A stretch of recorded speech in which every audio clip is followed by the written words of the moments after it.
Hello, welcome to another 280 video. This one is on terms for literary analysis. So this week I have you doing an assignment that I think is kind of fun, and so I'll describe the assignment first and then I will talk about these terms that I want to discuss here. So your assignment this week is a type of writing activity or game that we call an exquisite corpse. It's kind of a funny name, Exquisite Corpse. But the way it works is this. The first person who starts the story, in this case is me, adds the first unit, and then the next person adds the next unit, and the third person adds the following unit, and so on. The unit can be a word, it can be a sentence, it can be a paragraph. In our case, it will be a paragraph. So I've given you a paragraph that starts the story, and so the first person to post this week will add the next part of the story. But there's also some other things that you need to do.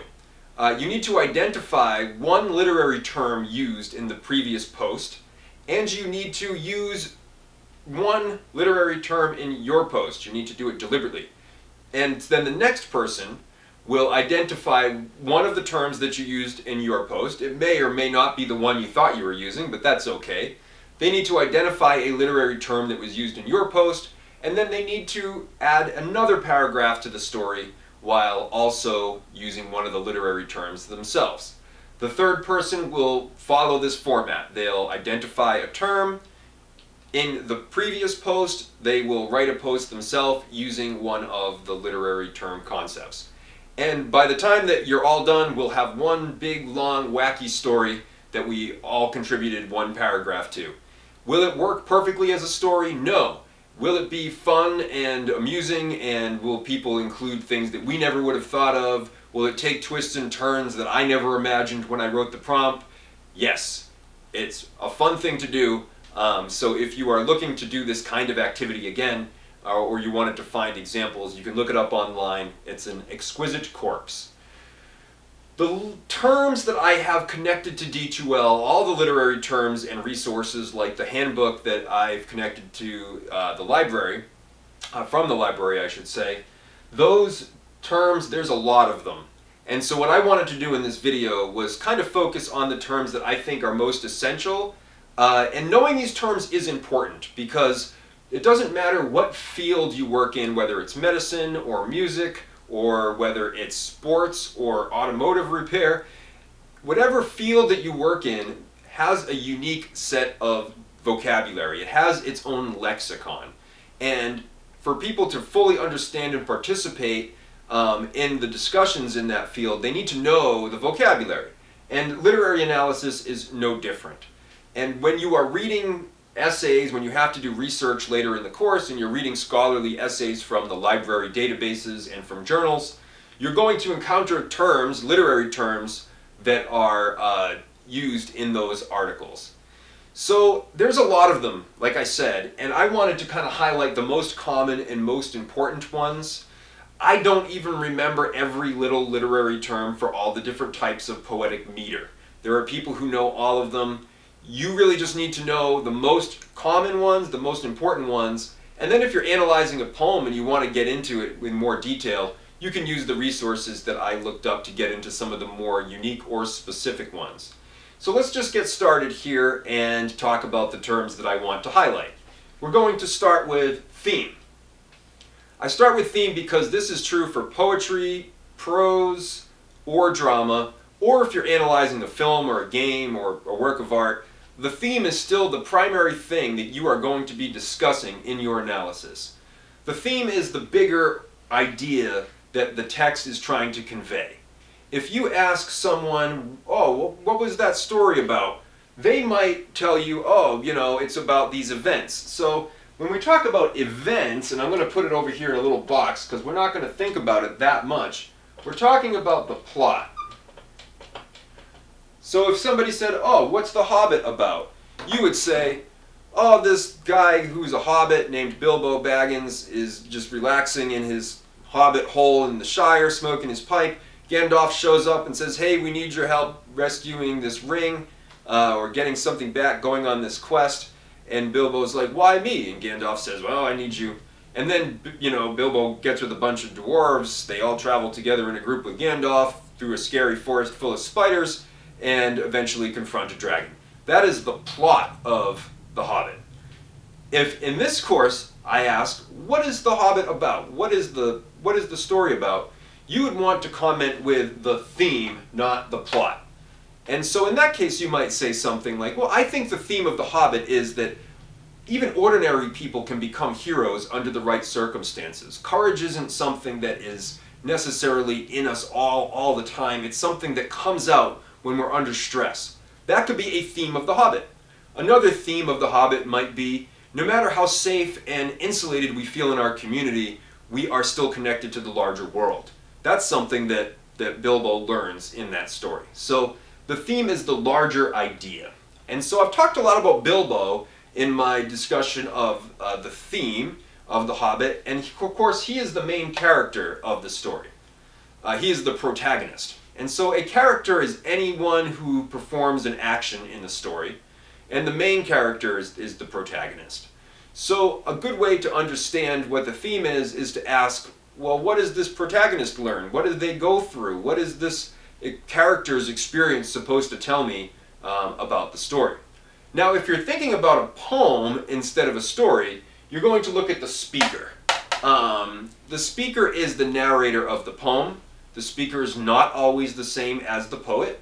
Poet can make up a speaker and write in that speaker's voice without it being his or her own voice.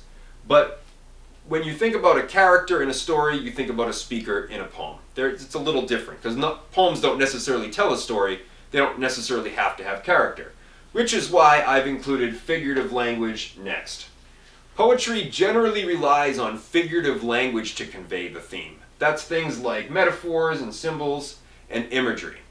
Stories, prose, drama, they also use figurative language. Figurative language is beautiful. Figurative language is helpful and often more effective than description. Figurative language works through comparison or representation. So a metaphor is a comparison between two generally unlike things. So if you were to say, the angry man's face was red, then great, the angry man's face was red. But if you said, the angry man's face became a fire alarm going off, that's more description of how angry he is and how red he is. He's not just a little steamed, he's not a little peeved, he is really mad. So a metaphor can be more descriptive, and that's why poets and writers use metaphors. Symbols are also more descriptive in some ways, and they add layers of meaning. So to use an example other than The Hobbit, if we think about The Great Gatsby, that's another story that a lot of people have read, and I like The Great Gatsby. I think a lot of people read it in high school, so I don't really assign it in my classes. And a lot of people have seen the movie, so I feel comfortable using that story as an example. In that story, Jay Gatsby is very rich, and he lives across the Sound, across the water from Daisy Buchanan and her husband Tom, who are also very rich. And Gatsby can see a light on the end of Daisy's dock on the other side of the water. And that becomes a symbol for his love for her, or his desire to have her. He knows where she is at all times. He can look at her and long for her, but she's at a distance. She's across the water. She's somewhat inaccessible to him. And so the light on the dock becomes a symbol for her and for his desire for her. It's a way that the writer reminds us of that connection without just telling us over and over again that he loves her. So the symbols are helpful to provide more meaning, and they're helpful when you're a writer or a close reader, because then you can explain how the symbols work, and that gives you something to say. Imagery is language that appeals to your senses, and both poets and prose writers use imagery. It's to allow the reader to imagine a smell or a taste or a sound. Often we primarily encounter visual imagery, but imagery can appeal to all the senses. And imagery is something that you can analyze, particularly if you're doing a close reading of a poem or an analysis of a poem, you might use imagery along with the other elements of figurative language. Next, I have conflict. So conflict is the struggle of the story, if it's a story. There won't necessarily be conflict in a poem, but there might be. Conflict is generally the struggle that the protagonist, the main character, encounters. And in order to be a story, something needs a conflict. If it doesn't have a conflict, it's not a story. It might be a scene, it might be an anecdote, it might be whatever, but it's not a story. It needs to have a conflict. Something needs to be at stake. People need to have some sort of struggle that results in some kind of a learning experience. And so you need to have a conflict for the story. And if you ask yourself, what is the conflict? That's often another good way to start to hone in on what the theme of the story might be. So the last two that I've saved are really kind of the basic ones that you're likely already familiar with. And so I thought I'd just touch on them because they're common. The setting, of course, is where and when the story takes place. The setting doesn't necessarily have to have anything to do with when the story was written or who the author is, but the setting is where the events of the story occur. Not all poems will have a setting, some of them will. And then lastly, point of view, that's the perspective from which the story is told. Generally, we think of this as first-person point of view and third-person, with first-person point of view being when a character is part of the story, the narrator, I should say, is a character in the story. This is when the story uses I to narrate the story. I went to the swap meet, I met a mysterious man selling a magic lamp, right? If you were to write it in third person, you'd say, she went to the swap meet, she met a man selling a mysterious lamp. Something along those lines. But really what I wanted to do this week was just to highlight which of the terms are most common, which are the ones you're most likely to use most frequently, which are the ones you should spend the most time memorizing and internalizing, and just kind of go over some of the basic definitions of these ideas, even if they are likely review for some of you. So work on the Exquisite Corpse story, make the part that you add fun and exciting, try to be creative with it, and I really look forward to seeing what you all come up with at the end. I'll take all of your posts and compile them into one long story document, and I'll post it to D2L when the assignment is done. So have fun with it, and I will read your work soon.